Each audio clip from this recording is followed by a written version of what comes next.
To our esteemed guest speaker, Mr. Jerry Campil,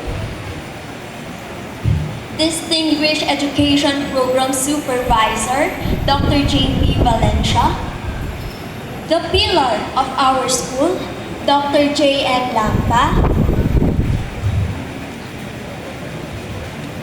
Honorable Barangay Captain, Mr. Ryan B. Roque,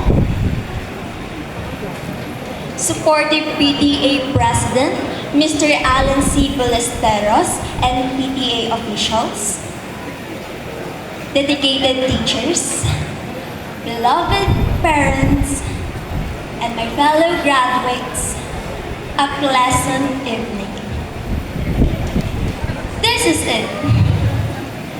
I am honored to stand before you tonight as I am given the opportunity to speak on this momentous night. But first, let me tell everyone my story on how I struggled and conquered my fears and doubts. Have you ever experienced doubting yourself to the point that you don't know who you are? Well, I do.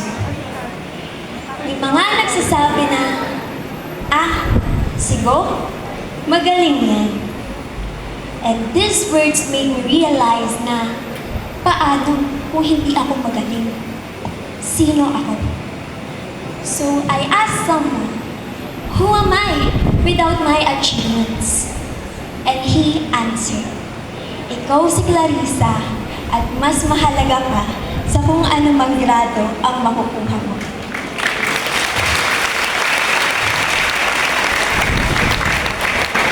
That moment was really unforgettable. And that's the moment I felt I am valuable because all my life I desired for academic validation to the point of forgetting that I have a life to live. Nakalimutan ko na hindi lang sa paaralan umiikot ang buhay ko at marami pa pala akong dapat i-explore sa mundo because I will never be this young again. But some are saying, si Clarissa, trying hard lang yan. Maybe they are right. But why is trying hard perceived as negative? And with that, I beg to disagree. I believe that there is nothing wrong with trying so hard because it doesn't make me feel less of a person if I try hard. Rather, I am proud to say that all these years, I have done my best and poured everything. All the pains and tears, I persevered to get what I want and achieve what is meant for me. Because I'd rather be desperate to achieve my goals than live with regrets for not trying harder. Mas manghihinayang pa yata ako kung hindi ko na sinubukan o pinagsumikapan pa. Kasi nga, sabi sa amin, an opportunity lost once is an opportunity lost forever.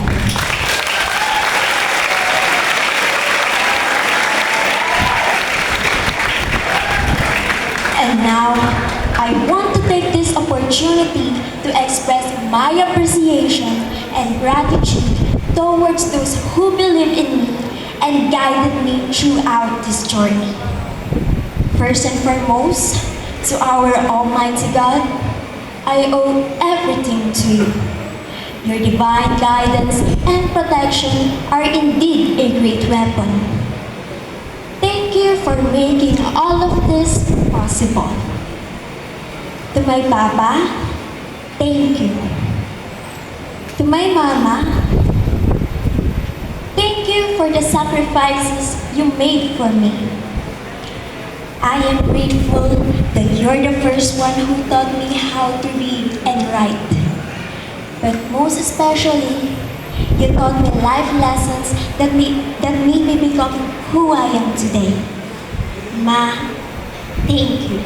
and I will be successful for you.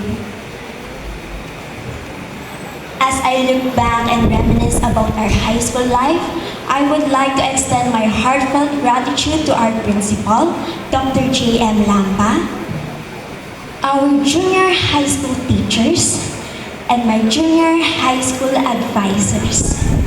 Your contribution will always be part of this achievement. May I request to my fellow graduates to give them a round of applause.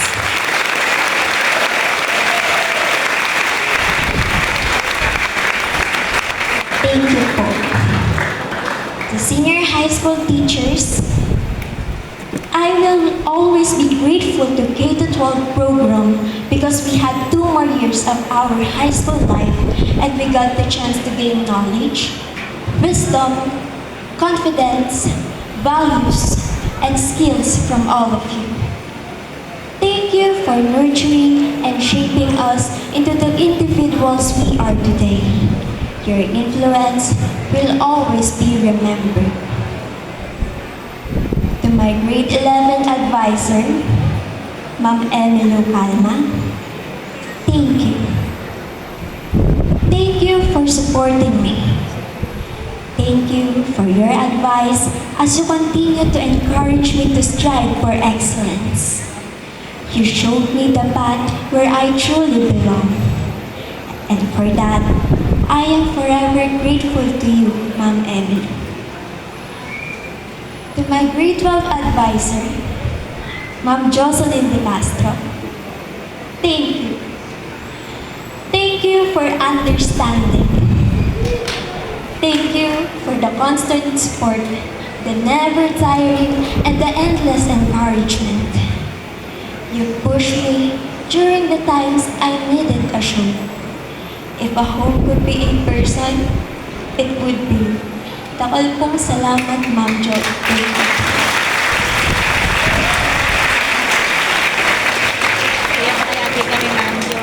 To the Supreme Secondary Learner Government, I am glad to be part of this organization because I was able to step outside of my comfort zone.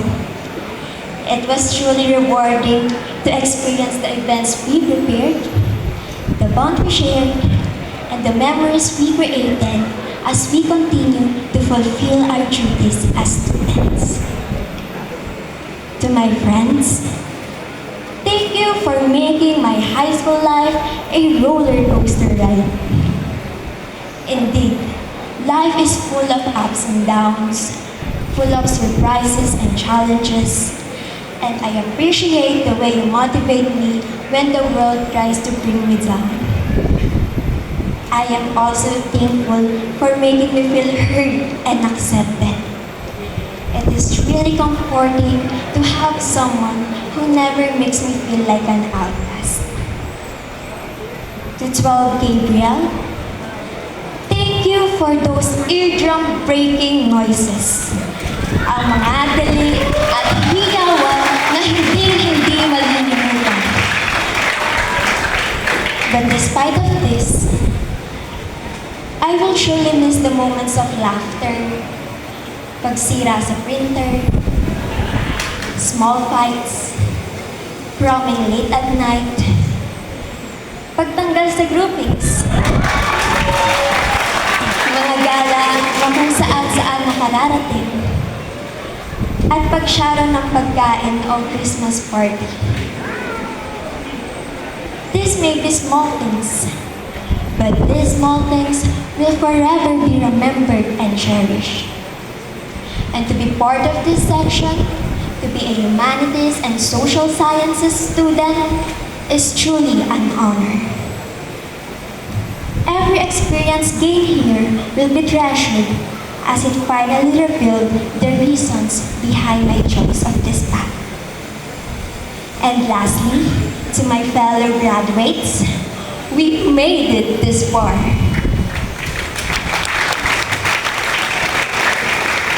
But we're not done yet. Let's go further, push harder, and step out of our comfort zones because I believe in the saying that If you only do what you can do, you will never be more than who you are now. Tayo ang kabataang Pilipino para sa matatag na kinabukasan ng bagong Pilipinas. Ako, ikaw, tayo ang magsisilbing katalista. Ang magiging instrumento para sa pagbabago, pagsulong at pag-unlad tungo sa maliwanag at matatag na bukas para sa lahat. Naniniwala ako sa inyo at naniniwala rin ako na sa bawat hamon ay may pagkakataon na nakaabang para sa inyo, para sa atin. Again, my fellow graduates, I am Clarissa Jamelgo. My warmest thanks and congratulations to all of us.